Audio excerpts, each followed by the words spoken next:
Welcome back to the studio. Nice to have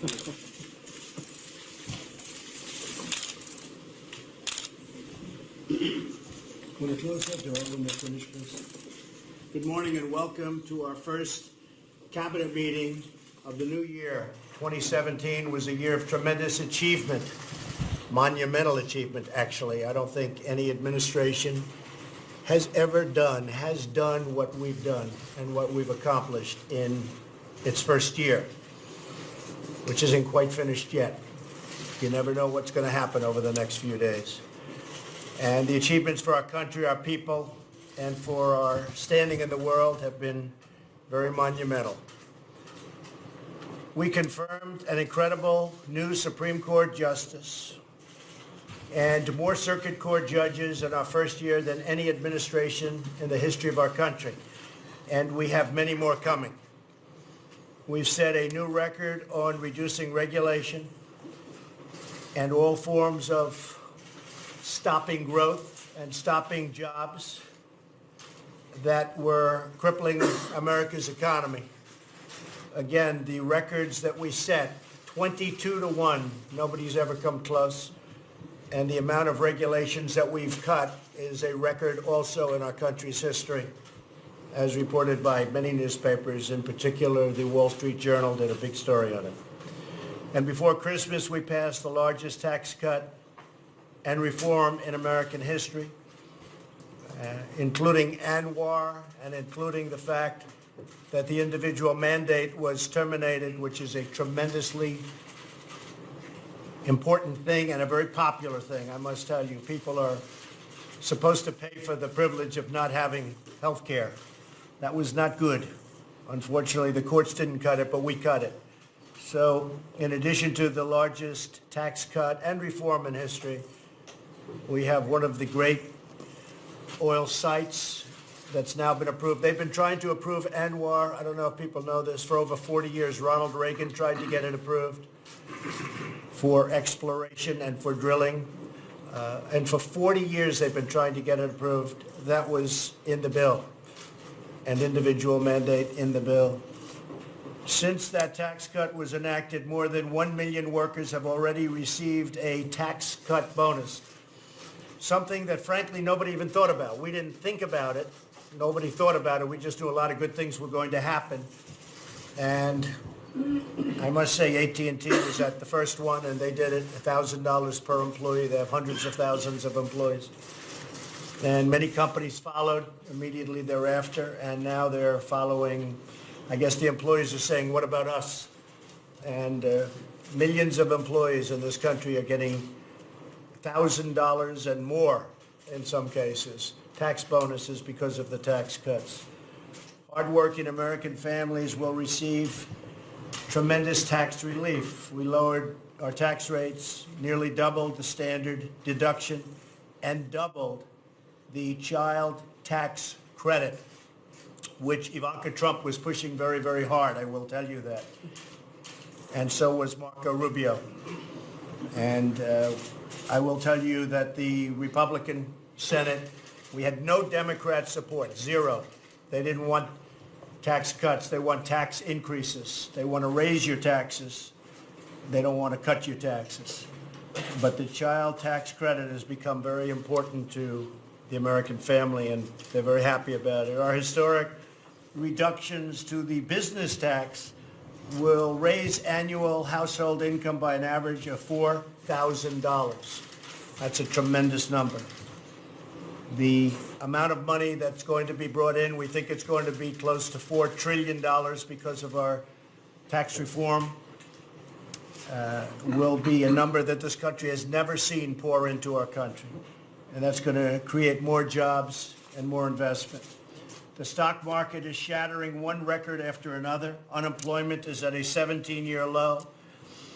And I'm very proud of this. African-American unemployment reached its lowest level in history. Think of that. And on the campaign trail, remember I said, and would constantly say, what do you have to lose? Meaning, what do you have to lose if you vote for Trump? And now, it was just reported, African American unemployment is at its lowest level in history. I'm very proud of that. We're also making America safe again.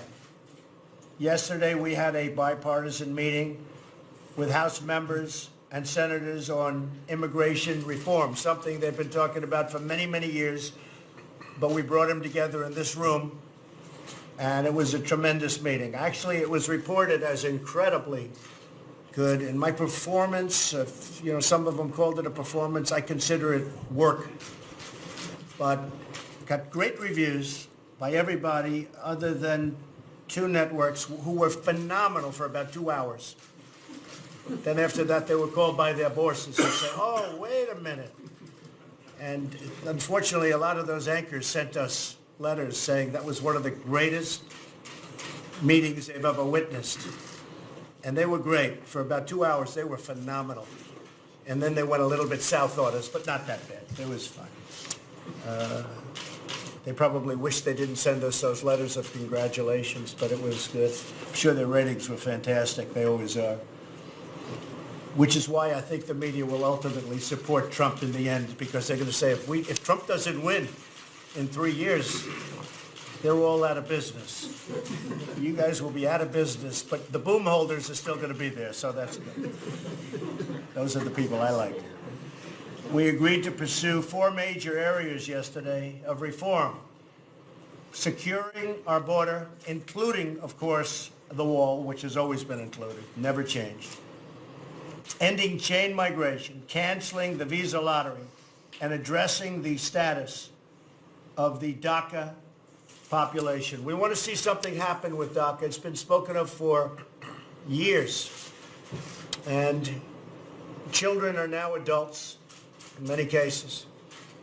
The numbers are very different, very varying. A lot of people say 800,000. Some people said yesterday, first time I heard 650, I also heard 3 million. The fact is, our country was such a mess, nobody even knows what the numbers are. But we'll know what the numbers are. But above all else, any bill we pass must improve jobs, wages, and security for American citizens. The people who elected us, all of us, the people that elected us, we have to take care of them. We have to have a strong military. We can't play games with our military. Whether we're Democrat or whether we're Republican, we have to have a strong, that's not a point of negotiation.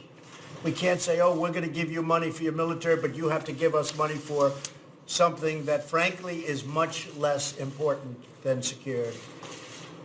And we have to keep our country strong. And our military was badly depleted over the last long period of time, beyond President Obama, I will say, beyond President Obama. Our military was very, very badly depleted. I just spoke to President Moon. He's very thankful for what we've done. They're having talks with North Korea. We'll see how that happens. He felt that the initial talk was extremely good, had a lot of good comment.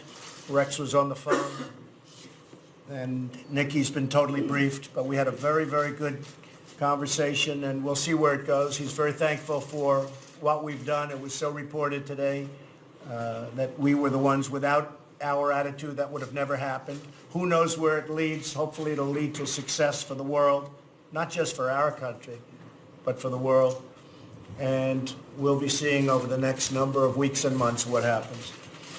On a separate front, we are going to take a strong look at our country's libel laws so that when somebody says something that is false and defamatory about someone, that person will have meaningful recourse in our courts. If somebody says something that's totally false and knowingly false, that the person that has been abused, defamed, libeled, will have meaningful recourse. Our current libel laws are a sham and a disgrace and do not represent American values or American fairness. So we're going to take a strong look at that. We want fairness. You can't say things that are false, knowingly false, and be able to smile as money pours into your bank account. We're going to take a very, very strong look at that. And I think what the American people want to see is fairness. Finally, as we begin the new year, I want to thank my cabinet for working tirelessly on behalf of our country. Every single day, every hour, I'm on the phone with almost all of them all the time. And we have a lot of exciting things to go. I'm just looking at Alex Cost. What a job you've done with our health care.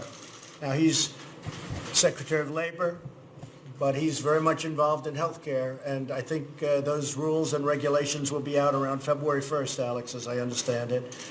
And this is health care through association and associations, and I think that millions and millions and millions of people will be signing up.